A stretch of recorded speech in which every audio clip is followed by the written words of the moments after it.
जय श्री कृष्ण। तमारा बधानुं स्वागत है अमारी चेनल सिंपल गुजराती रसोई में। तो आज आपणे बनाववानुं छे कंट्रोलानुं शाक।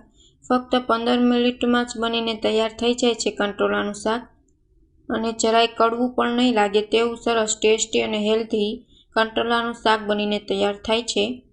आ शाक खावाथी तमारा शरीरना 100 रोगो दूर थाय छे तेटलुं हेल्धी मानवामां आवे छे कंट्रोलाना शाकने। तो कंट्रोलानुं शाक बनाववानुं शरू करीए। जो तमने अमारी रेसिपी गमे तो चेनल ने लाइक करजो, शेर करजो अने सब्सक्राइब करजो। तो चलो टेस्टी कंट्रोलानुं शाक बनाववानुं शरू करीए।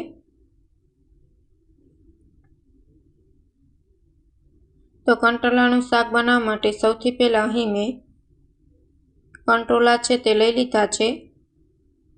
हवे आपणे तेने कापी लेशुं, तेने सुधारी लेशुं।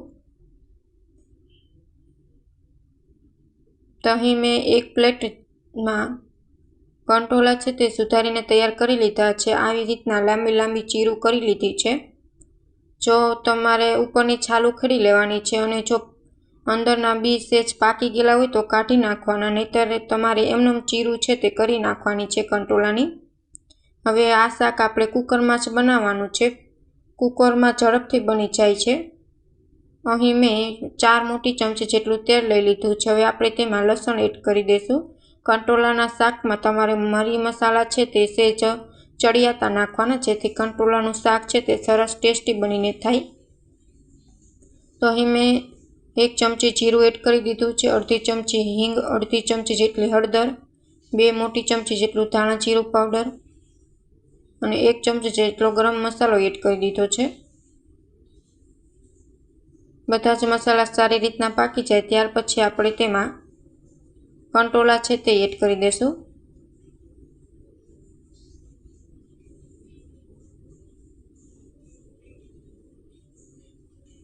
सारी रीतना बधुं ज मिक्स करी देशुं।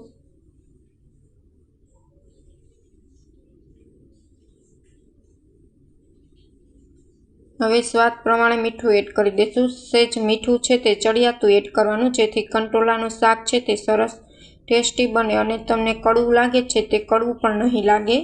એટલે વધુ પડતું નહીં, સેજ તમારે મીઠું છે તે ચડિયાતું એડ કરવું જેથી શાક છે તે કડવું સેજ ઓછું લાગે। હવે આપણે તેમાં લાલ મરચું પાવડર એડ કરી દેશું। આપણે લાલ મરચા પાવડરનો સેજ વધુ ઉપયોગ કરીશું। કંટોલાના શાકમાં મરચું સેજ વધારે હોય તો શાક સરસ ટેસ્ટી બને છે। હવે શાક કડવું ન લાગે તેના માટે આપણે 1 ચમચી જેટલી ખાંડ એડ કરી દઈશું। તમારે ખાંડની જગ્યાએ ગોળ ઉમેરવો હોય તો તે પણ તમે ઉમેરી શકો છો। હવે સેજ પાણી આપણે અડધો ગ્લાસ જેટલું ઉમેરીશું કેમ કે કંટોલામાં ઓલરેડી પાણી હોય જ છે એટલે વધુ પડતું પાણી એડ નથી કરવાનું। આવી રીતના થોડુંક અડધો ગ્લાસ જેટલું પાણી એડ કરીને આપણે 3 વિસલ થવા દેશું તો એટલે આપણું શાક છે તે સરસ બનીને તૈયાર થઈ જશે।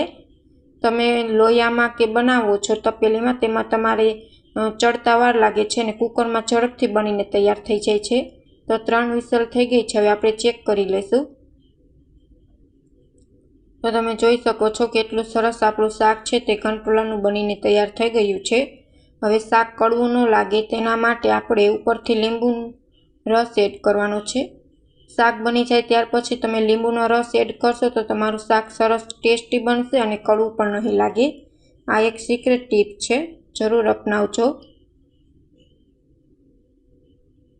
અહીં મેં લીંબુનો રસ એડ કરી દીધો છે અને સારી રીતના મિક્સ કરી દેશું।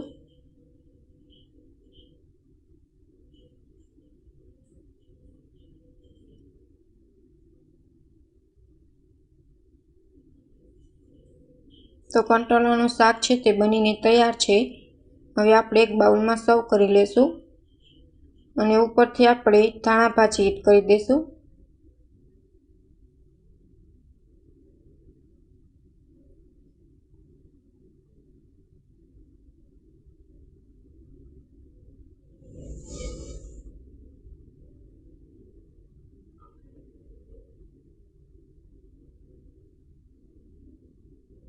તો તમે જોઈ શકો છો કંટોલાનું શાક છે તે બનીને તૈયાર છે।